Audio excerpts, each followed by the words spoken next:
This can't happen.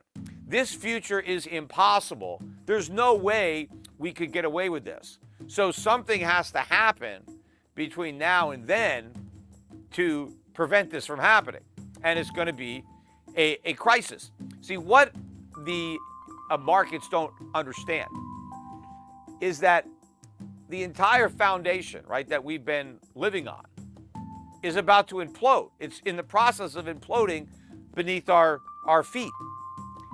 Nothing works with normal interest rates, let alone high interest rates. You can't run these massive deficits with normal interest rates. In fact, even Janet Yellen, remember when she was asked if she's worried about the debt, she said, no, I'm not, because the interest rates are low. So who cares about the debt? All I care about is the interest payments. Well, look at the interest payments. Look what's happening. Why does she still not care about it?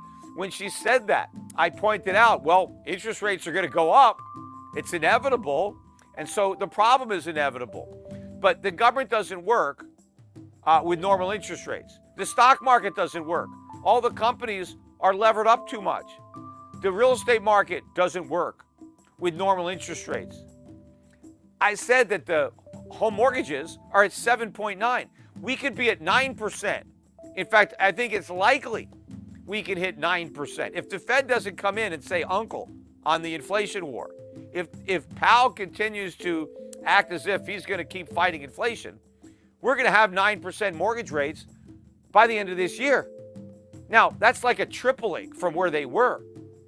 How can the banks survive? The mortgage-backed securities are imploding. We got a small taste of it when we got the bankruptcy of a few banks earlier in the year. It was March or so when we got three banks, the Silicon Valley Bank or Signature Bank, or the banks that were lending to crypto. They went down. But I said at the time that what happened with these banks is a problem for all banks, because they all loaded up on mortgage-backed securities and treasuries. Again, I don't think anybody other than me, because I never heard anybody saying that stuff.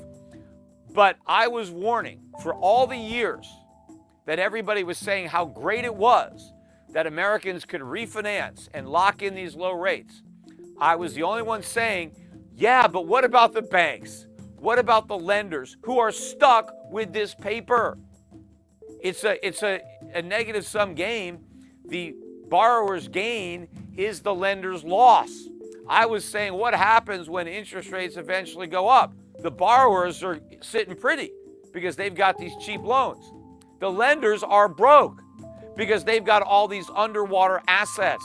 They own mortgages or treasuries that have collapsed in value, rendering them all insolvent. That's why when I was talking on my podcast, people would call me up, should I buy a house? I would say, well, just make sure you get a 30-year fixed rate mortgage, because at the end of the day, that's going to be your biggest asset, your mortgage, because it's going to be your bank's biggest liability. So all these banks are insolvent. We're about to see another wave of collapses. Now, of course, the banks will be able to, postpone the collapse by going to the Fed and giving them all their underwater mortgage-backed securities at par, right? So the Fed's going to have to explode its balance sheet again. We're going to have to see a major reversal in quantitative tightening again, quantitative easing, to prevent all of these banks from failing. But again, when the banks take this bad collateral to the Fed and get par for it, even though it may only be worth 50 or 60 cents on the dollar, this is only short term. The Fed is supposed to give all these securities back to the banks and ask for their money back, right? This is like a short-term thing. I forget the date that these loans are due, but these are loans, right? The new window that they opened up to stave off that financial crisis earlier in the year, they put a Band-Aid, on a cancer. They said, look, we'll loan you par, even though your securities are worth a fraction of par, but we'll loan you the money for a year. Well, are the banks going to be able to repay these loans? Of course not.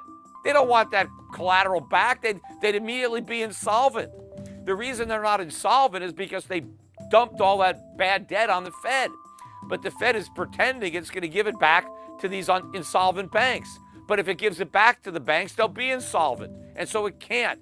But when the Fed has to admit this, again, that's letting the cat out of the bag. But if it continues this, then the balance sheet is going to have to explode. But then in order to prevent all the banks that took advantage of this from failing, Powell is going to have to extend the maturity of these loans. Again, he's going to be extending them indefinitely because the banks cannot repay the loans without failing. And of course, if the banks fail, well, there's a financial crisis, and who's going to bail them out? You see, if Powell is going to continue to fight inflation, nobody can get a bailout. The minute there's a bailout, you stop the inflation fight, because inflation is how the Fed bails everybody out. They bail out banks or they bail out the economy by creating inflation. The government is going to have to level with the people and tell them, you know what, the party's over. We got to either massively raise your taxes or we got to slash spending. We can't keep spending all this money that we don't have. We can't keep giving people Social Security checks because they just take that money and spend it. People on Social Security aren't working, right? They're retired, so they're not producing, but they're spending a lot of money. They're driving up prices. You want to cut back on inflation, you got to take that Social Security money away. Or you got to take money away from somebody else so that people on Social Security can spend it. So either you cut Social Security benefits or you raise the taxes of the people who are paying the Social Security taxes. So you got to raise the payroll tax or you got to cut Social Security. But the politicians don't want to do either one of those, and they didn't have to do anything for years because they could borrow the money instead. And the only reason they could do that was because interest rates were rock bottom. Well, they're not rock bottom anymore. They are normalizing, and they're nowhere near where they're going to go. We still have a long way to go up. People are in denial here. Right? Again, they expect the Fed to cut rates any moment. How can they do that with inflation where it is? By the way, oil was up again today. Oil is back to almost $91 a barrel. And this is with the dollar going up, right?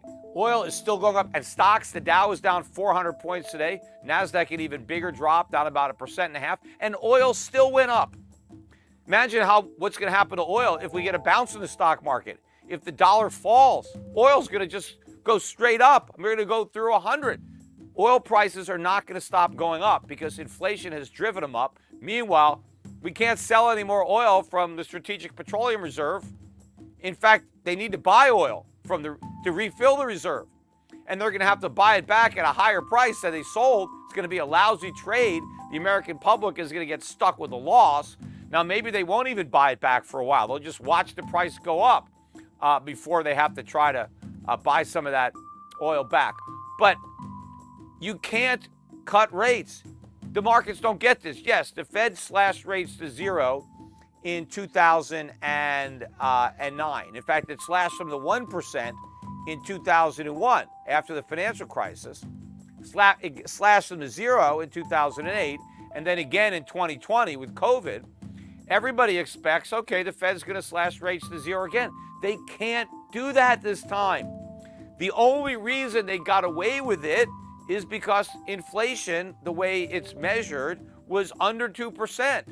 And Powell could say, well, we can print more money, we can do QE to stimulate the economy because we're underneath our inflation target. And since we need to get the inflation rate up to 2%, we can do this because now we kill two birds with one stone. We stimulate the economy, plus we push up the inflation rate so that we can get to our target. So quantitative easing, stimulus, the Fed conceded that those policies would push the inflation rate up because that's what they claimed they wanted. They wanted higher inflation. So that was the justification. But if we have a crisis now, if the markets crash and if banks start failing, but the inflation doesn't come down, how do you justify cutting rates? You can't, because inflation is too high. You can't say, well, inflation is 4 or 5%, but we're going to create even more of it to try to prop things up. That will just crash the dollar, send prices ballistic. In fact, I think that at some point soon, that's going to happen anyway.